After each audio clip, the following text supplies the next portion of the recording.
everyone. Welcome to another episode of Off the Record with your host, Aram Melkoumov. That's me. So thanks for tuning in.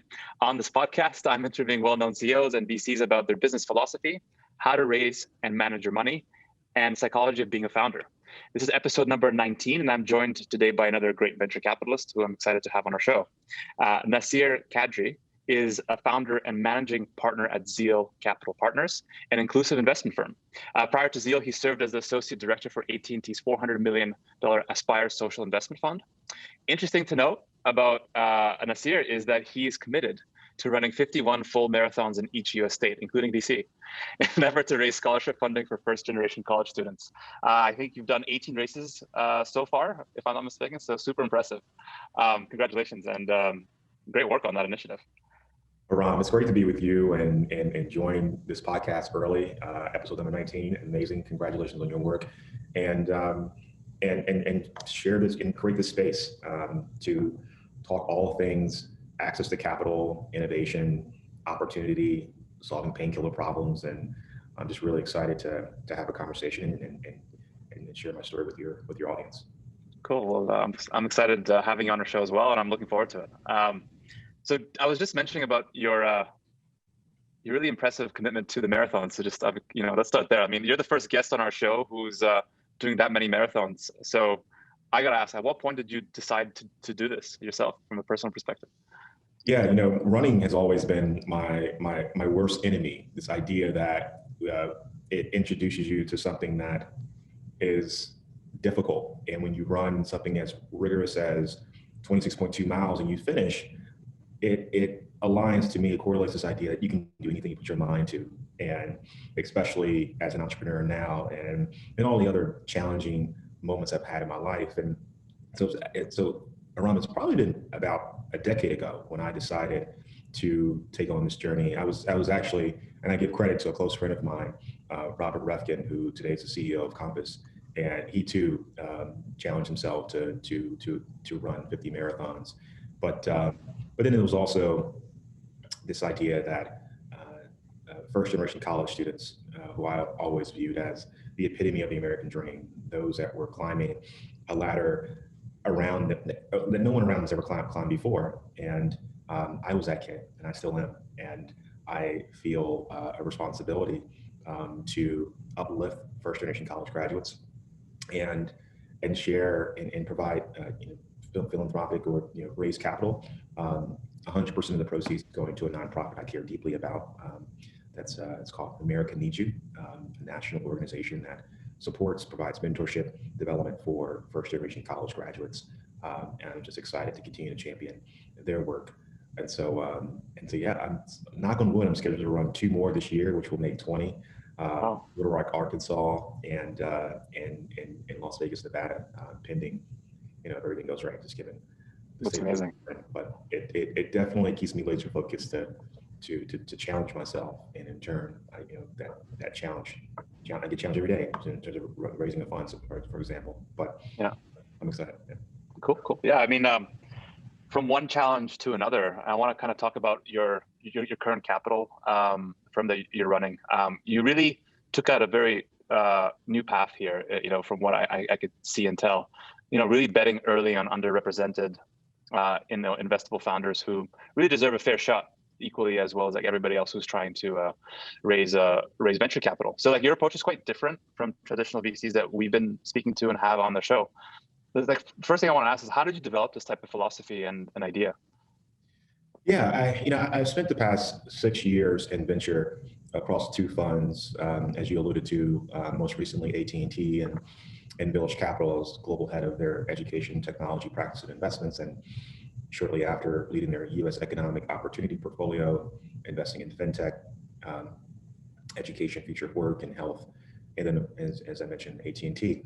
But within that experience, Aram, really, the core of our investment strategy mandate was to earmark our traveling dollars and our investment dollars to recognize these overlooked cities, these overlooked entrepreneurial hotbeds, entrepreneurial ecosystems that also reflected, when we would do that, it would yield a bit more, it would yield a more diverse pipeline of entrepreneurs, to your point, getting a fair swing at the plate at capital. And what I would often come out of these conversations with ecosystem leaders in Atlanta, in Nashville, in Austin, in Denver, here in Washington, D.C., is that there are investable founders everywhere, not just coming from very few places, backing the same people. And if entrepreneurs are truly going to be the change agents of our country, of the globe for that matter, then they have to include everyone, not just the very few. And so our mandate when building out Zeal, I recognize a missing opportunity where, while we often talk about the data around where capital has gone geographically, where capital has gone ethnicity and gender related, we don't talk about, or at least share examples of strategies, strategic, proactive strategies that could potentially level the playing field for more entrepreneurs, particularly underrepresented and women-led entrepreneurs, to get a fair swing to play. And so I said, let's really think thoughtfully about this, and that led to a market-back approach that we coined inclusive investing. Okay, and having gone through this process in terms of raising a fund and having this type of focus, how would you say you are, you're different, or you look at maybe the analysis of the market opportunity, or the investable founders differently than any traditional VCs that are there and currently also looking at these type of options from a funding perspective? That's a great question. I think number one is that our inclusive investing strategy is our core differentiator. It's a 5-pronged market-back approach that, again, allows us to widen our lens and also best positions our companies to outperform. Now, that 5-pronged approach begins with our team. We ourselves are diverse fund managers from our core team, our operating partners, our advisory board. Collectively, we have strong domain expertise and operating experience and investment acumen across the 2 verticals, which actually is number 2, is that we're a sector-specific fund. I think you find most venture capital funds are generalists. We are incredibly bullish around the financial technology, financial wellness, health, and future of work sector. We spent the past year before going into market really analyzing and recognizing the depth of innovation happening across these 2 sectors. And so we are, and then just our reputation and our ability to source exceptional companies. And I think that's a 3rd bucket in terms of our differentiation, is that we actually have partnered with 24 ESOs, entrepreneurial support organizations around the country, all of which actually are outside of Silicon Valley, New York, and Boston. Now, we're not ignoring Silicon Valley, New York, and Boston. We're actually coupling those deep relationships with ESOs on the ground who are supporting these local entrepreneurs, building on top of local assets. And then Zeal comes in and builds on top, provides additional capital. But we also not just provide capital, it's our post-investment value creation. So we have 2 dedicated EIRs who have strong domain and operating experience across the future of work and financial services industries. We have functional experts within our operating partners who focuses on sales/customer discovery, governance, recruiting, and culture as we think about the just HR and just overall human capital. And then, of course, product and technology, helping early stage founders understand how their product should, in terms of being user-friendly to the end user. And so continuously to push our founders thinking, our portfolio companies thinking around those functional areas. And of course, we also have our advisory board, who are 11 of the most thoughtful leaders across the financial services, future of work, racial equity, and impact. And so, because we do measure the impact that our companies have in low wealth communities, as well as under and underbanked consumers. The last thing I would say is that's a huge differentiation for us, is that I mentioned that we're market back, but we also have a partnership with Brookings Institution. Brookings Institution today is a Washington, D.C. think tank that has written many white papers, and we credit Andre Perry, who's on our board, really pushing our thinking around policy implications. So when you are investing in potentially highly regulated sectors, it's important that we check our blind spots. We understand that these are policy or regulatory constraints that can potentially refrain from our companies from scaling at a pace that we like. And so it's that type of support that Brookings Institution, I think, take care of DC, brings us. And then there's the impact side, understanding the data around income inequality and the skills gap that exists, persistent skills gap that exists from K-12 to post-secondary into the workforce. So, bridging that skills gap between education and employment. And so those are, I guess, a snapshot of our model, of our infrastructure, and just our overall value proposition that we offer entrepreneurs, and as we believe is also our core differentiator as well. That's really interesting. I think it's quite the differentiator that you have. With your experience, I'm just curious, with the knowledge that you have now as being a VC, what would you want to change about traditional VCs if you could? Man, there's so much. I can easily say, of course, diversity and venture. If we truly are going to continue to be proactive and looking to level the playing field for more investable, underrepresented entrepreneurs getting a fair swing at the plate at capital, then we have to train the next generation of investors. I'm not sure about you, but there was no class in college or high school that taught us about the private markets or venture capital or at all. Right? We had at all, right, Aram? And so I think what are those programs? I think the good news is that we are beginning to see programs that are offering curriculum and internship opportunities for aspiring venture capitalists like the HBCU VC or Black VC. And then there's other nonprofits like MLT and SEO and Twigo Foundation.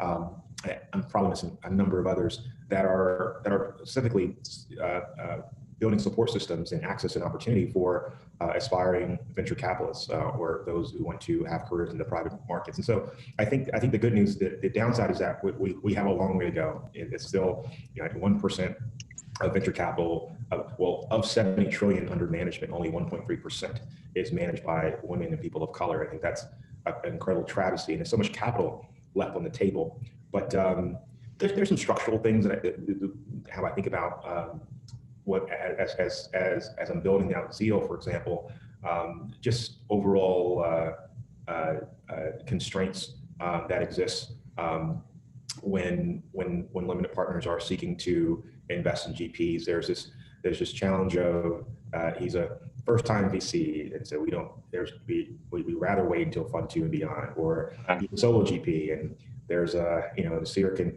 never wish it on Nassir, but Nassir can get hit by a bus tomorrow, and that will not be good. It won't be good, but how do you mitigate the risk of it's just like a number of like chicken and the egg situations when forming partnerships with limited partners. And for the most part, I definitely understand, but I think there's just structural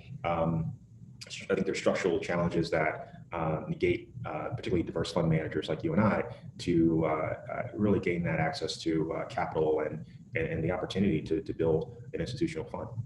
Yeah. What would you say has been the most interesting or your favorite company you've publicly invested in? Aram, you're asking me to choose my favorite child. It feels like, well, first of all, I don't have any kids. I have every desire to have kids, but I felt that was an easy metaphor. Oh, for sure. I could totally understand how those are relatable together. But is there anyone that kind of like really stuck out for you that maybe you had some real passion, towards, or you really aligned with like their vision? Yeah. I love, so we are still, there's still a sense of uproar and a sense of proactiveness as we continue to tackle racial equity and injustice, not only in our country, but globally. And we know that there has to be structural changes as we think about equity, particularly in our workforce. And so we were so excited to meet a company called Canaries, led by Mandy Price and Star Carter, two African-American women headquartered in Dallas, met each other during their time. I feel like they literally follow each other because they met during their time at UT Austin, and then they went to Harvard Law School together, and then they spent 6 to 8 years at Will & Gotchell International Law Firm. But through their personal experience, which is a common, unfortunately, has been common from a lot of women and African-American people of color in the workplace, they experience bias. They experience is just unchallenged and a lot of unfair lack of opportunity to move up into the workforce, and just an overall culture that did not allow them to bring their full selves to work. And so they said, you know what, we're going to change that. And by the way, the most exciting the companies I get most excited about are founders who have experienced a problem head on. They say They live through it. They live through it. They say, you know what, not only am I about to solve a painkiller or solution around this, but there's a market opportunity as well. People will pay for this people will pay for this. And I love that. And Mandy and Star said that to themselves, and they built a people analytics platform dedicated to pushing corporations, nonprofits, government entities, you name it, to really rethink how they think about workforce inclusion, so diversity, equity, inclusion across the workforce. And so it's a people analytics platform that that's really shaping the culture and thinking around how to create a more inclusive workforce. And we are it's a timely product, as you can imagine. Every corporation has D&I at the top of their priority list. So if I was to choose one, nothing against Asusu, nothing against Year One, two exceptional companies led by exceptional founders. But in the spirit of where we are today, and in this whole conversation around racial injustice and racial equity, I have to go with Mandy Price and Star, an incredible platform called Canaries out of Dallas, Texas. Yeah, it's a great shout out. We'll try to tag them in the post as well so they can see this. my grandmother, mom, used to always say, she always used to encourage me to give shout outs. So that's great. We do it all the time. It's a great way to do appreciations all around and acknowledge everybody. You mentioned something interesting there about you really try to look at companies or founders that come to you who really have experienced this pain point, they lived through it, and they navigated and successfully maybe found a solution for it. What other criteria do you look for as what you look in a typical or your ideal founder? Yeah, that's a good question. Obviously, it's we look at certain things that get depending on the stage of a company, but broadly we invest in early stage. That's pre-seed, seed extension, Series A. But first and foremost, it is a clear founder market fit. Is this the company? Are these the founders that will execute on the strategy, that will take this company to the next stage? In our case, it would be Series A, B, and beyond. What's the founder's vision for the company? The second would be a clear market opportunity. Is there a clear market opportunity? What's the TAM, the total addressable market in the marketplace? And so that's relevant for us. Of course, the question is, are we the right investment partner?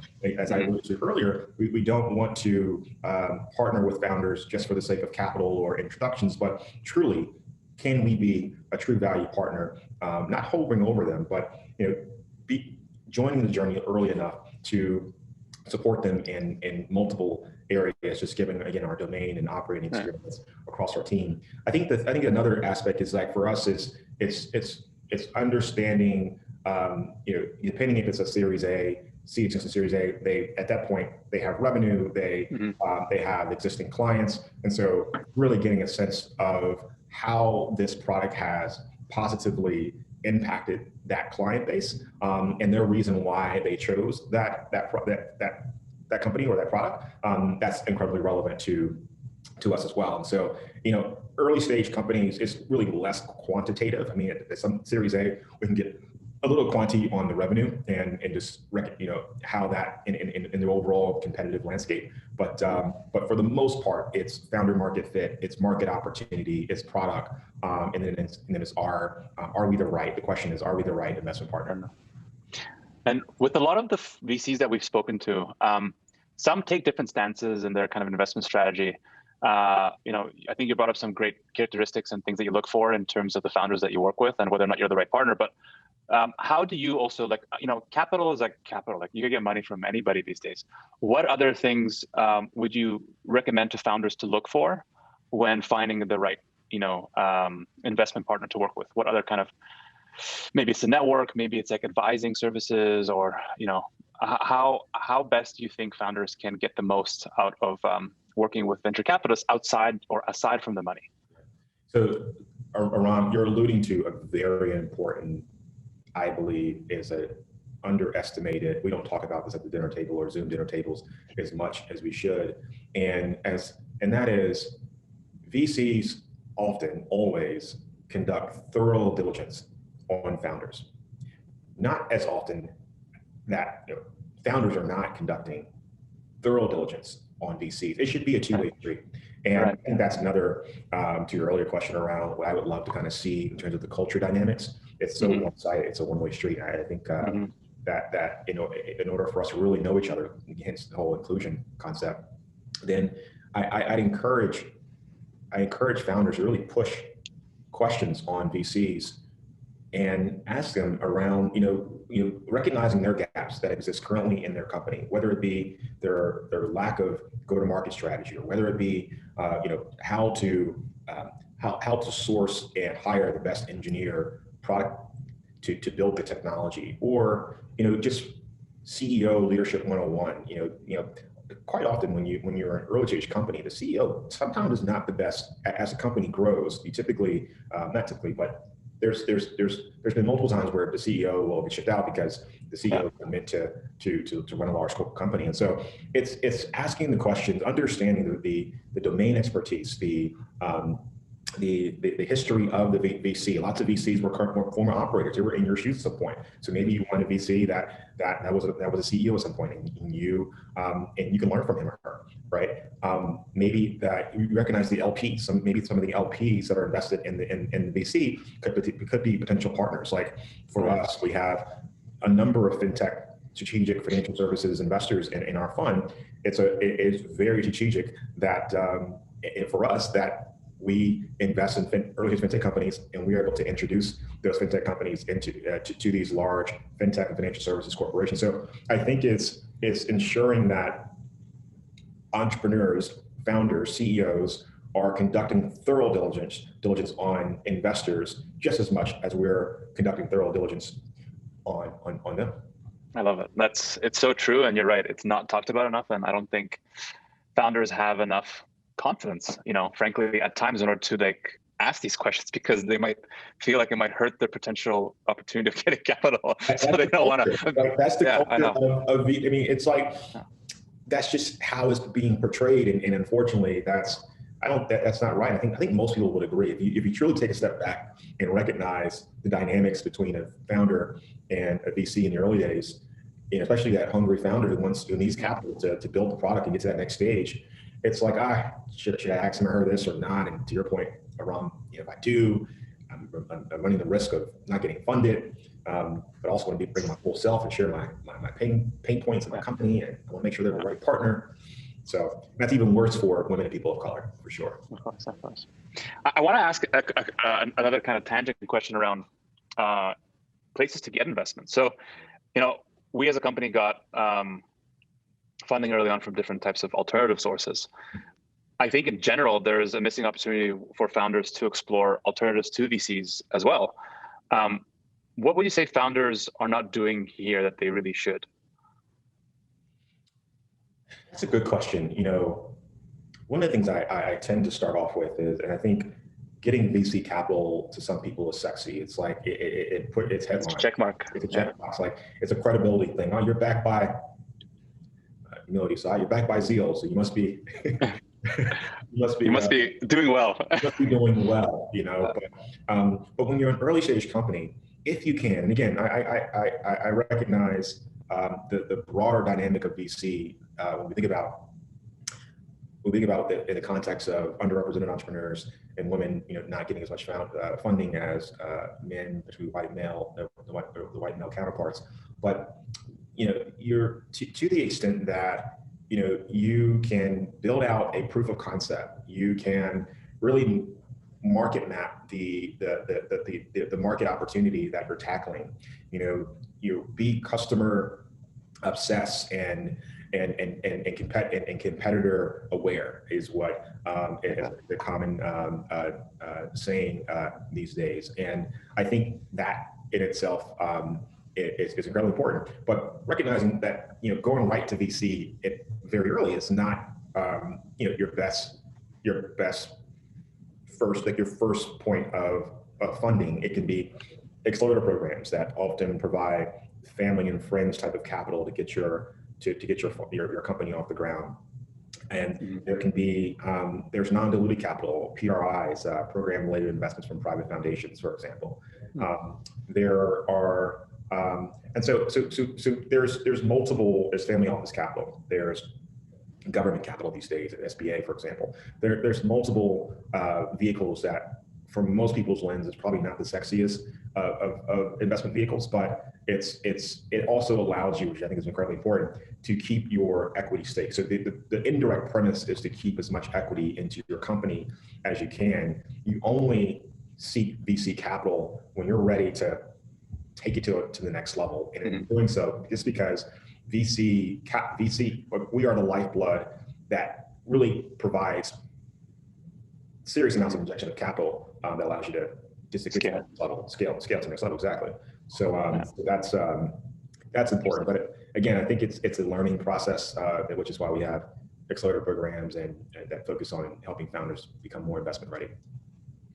And something you mentioned before when we had a chance to connect, you said that investable companies exist everywhere, but sometimes finding them is a lot of work for VCs. It could be higher risk. What do you mean by that? I wanted to get your point of view. No, I'm glad you brought this up. 80% of capital is in the U.S. is flowed to three places: California, Massachusetts, and New York. 63% of VC capital globally flows to those same three cities. That's a travesty. And wow. So I didn't know that. that's a 2016 or 2017 Kauffman Foundation entrepreneurship report. And when you look at it from that context, one can assume that the best entrepreneurs must exist in those three places. And I fundamentally believe that that's wrong. You think about, I'm a history buff. You think about the context of, let's just say, the U.S. in general. Detroit was once Silicon Valley, and just like the history of innovation. And Detroit was once Silicon Valley. The car was a hot technology, and Silicon Valley was a field of apple orchards. You think about Pittsburgh. Pittsburgh was once Silicon Valley. Steel was the hot technology. And now today is actually becoming a robotics and machine learning and AI hotbed.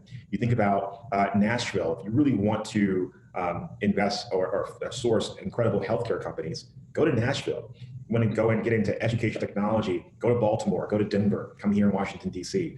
What you're seeing is like this disperse of sector-specific companies that are building on top of local assets. And unfortunately, they're constantly getting overlooked by venture capitalists who are based in these predominantly tech-driven VC ecosystems like Silicon Valley, New York, and Boston. And many of those companies that are headquartered in these quote-unquote second-tier cities are led by diverse founders, are led by women, are led by LGBTQ+, are led by military veterans, are led by founders of all abilities. And my hypothesis is that there has been a lack of, especially the past year, but even like more than that, there's been a lack of proactiveness to earmark traveling dollars to these like flyover cities. And to some extent, Aram, I think there's been a bit of an arrogance to say, hey, look, if you want my capital, you got to come to me. And so you find that a lot of these founders from these second-tier cities are picking up their things from Atlanta to DC to Charlotte and to Des Moines, Iowa, to move to Silicon Valley, New York, just to receive capital. Some they find themselves there for maybe a year, they're just there to fundraise and to come back home. Some stay there, and it's a missing opportunity for those companies to thrive in their hometown and create jobs. And so I think it's a missing opportunity to grow our economy more holistically. But instead, you've seen this sense of companies that are staying in the Valley in New York. But now I think we all are seeing this evolution of more evenly distributed workforce. You're seeing this migration. New Yorkers are going down to Miami, Austin. A lot of Silicon Valley folks are going down to Austin, which I believe are two incredible growing entrepreneurial ecosystems. I've been like really hot on both of those pre-pandemic. So it's great to get that to see that momentum. But I think you're also seeing the same in other cities. So I think there's going to be. I'm optimistic that there's not this. It's not this idea that let's build Silicon Valley and Denver. Let's build, Silicon Valley's moving to DC or Charlotte. These cities are their own, and they're going to continue to build on top of local assets, being universities and local corporations, and they're just welcoming this talent that's coming their way from other cities. And again, I think that is it's exciting. Unfortunate, it took a global pandemic to make it happen. But I think we're better off this way. Yeah, I mean, it's been a big shift, remote workforce, and you're right. Like, quality of life and cost of living in places like New York and San Francisco was always like stupendous, in my opinion. And so I think with everybody moving, to more place where it's more comfortable to live, that dollar goes a lot further. That talent is like moving now across, the U.S. or even like globally. Like I'm physically based in Barcelona. I moved here to have a better quality of life in many ways, right? From Toronto.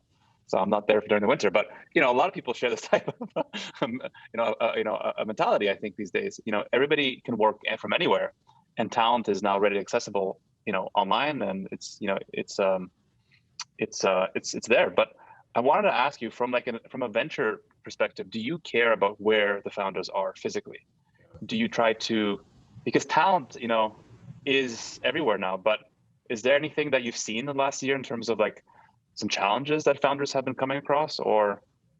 Yeah, I think founders are still trying to figure it out, as we look to figure out what it means to build a culture in a digital, Zoom-like fashion. I think we're turning the corner, especially that there's vaccine. We're all going to be vaccinated, hopefully, or at least have the opportunity to be vaccinated at the top of the summer. And so once that happens, I think there's still going to be some form of right. Over the past year, we were actually productive by working from home or coming in the office maybe once or twice a week. I think there's still going to have to be some form of physical interaction to just keep that connection. There's nothing better than that human connection. That saying also correlates to, I love education technology. I think it's a component of education that could level the playing field, but teachers will always lead this work. And so that form of continued human capital management will continue. Same goes for the workforce. Do I care? I think so. For what it's worth, Zeal today, in terms of our Fund 1, is U.S. focused. And so, but as we think about, to your earlier question, the future of Zeal, I absolutely see future funds where we are global, and I actually don't care where you live, and it's more about the opportunity, the company that you're building, and whether or not we're the right investment partner. But very much excited as someone who's just done a lot of research and deep diving around the future of work, creating more of an inclusive workforce, thinking about providing the right resources to upskill, reskill workers. It's exciting, and again, unfortunately, it's a global pandemic for us to have this shift. But I do think culture, how we think about culture, will be redefined, especially after most of us in the world receive vaccines. It's amazing how human nature needs a pandemic or the precipice of like some sort of climate change, disaster to realize, oh, we should maybe, think differently. My last question is something I always love asking people at the end is, with all your knowledge and everything that you know now, what would you say to your 30-year-old self in terms of advice? Yeah. Well, first of all, I'm always learning. And while I've learned so much, I always feel like I'm flying this thing, building this company, building my life as I fly it. And so this idea of always learning and having amazing mentors around you, this idea that I never want to make a decision by myself. And that type of perspective and the encouragement around me continues to give me optimism that this was a great idea to build a fund, a best-in-class institutional fund that's investing in exceptional diverse management teams, that's rethinking the building blocks of wealth, from education to employment to financial wellness. At 30, which was only 6 years ago, by the way, so not that long, I would have pushed myself to travel more. And I was having this conversation with my sister and my family even a couple weeks ago at the dinner table Zoom dinner table, and we were, I think when the more you travel, the less ignorant you are. Not to say I'm ignorant, I was ignorant, but So true. I didn't have perspective on certain topics that I was a part of. That in my role at that point, it was at Village Capital. In my role when I was here on the school board, so philanthropic or just volunteer roles, like being on the school board here, and just when you have a perspective from other countries in terms of how they support entrepreneurs, how they think about education reform, how they think about the digital divide, how they think about racial equity, it really strengthens your perspective. It allows you to share with other people who unfortunately probably didn't have that experience you had, and so or probably wouldn't have thought about it from that perspective given their lack. And so at 30, I was in their shoes, and I encourage entrepreneurs and students to travel when it's safe, and read often, to really broaden your perspective, so you can be able to push and ask questions that are relevant to whatever the conversation may be. And I think finding that outlet to continuously to get smarter, and doing so, you do that with you surround yourself with amazing mentors as well. So awesome. That's what I would say. No, that's great. A lot of great learning there for people to take away. Thank you. Thank you so much, Nassir, for being on our show today. For everyone listening, this was another Off the Record episode. It's a podcast with the goal to build a community of founders and VCs around it, so we could help make businesses better together. So awesome having you. Thank you so much for your time today. Aram, my pleasure. Thank you so much for having me.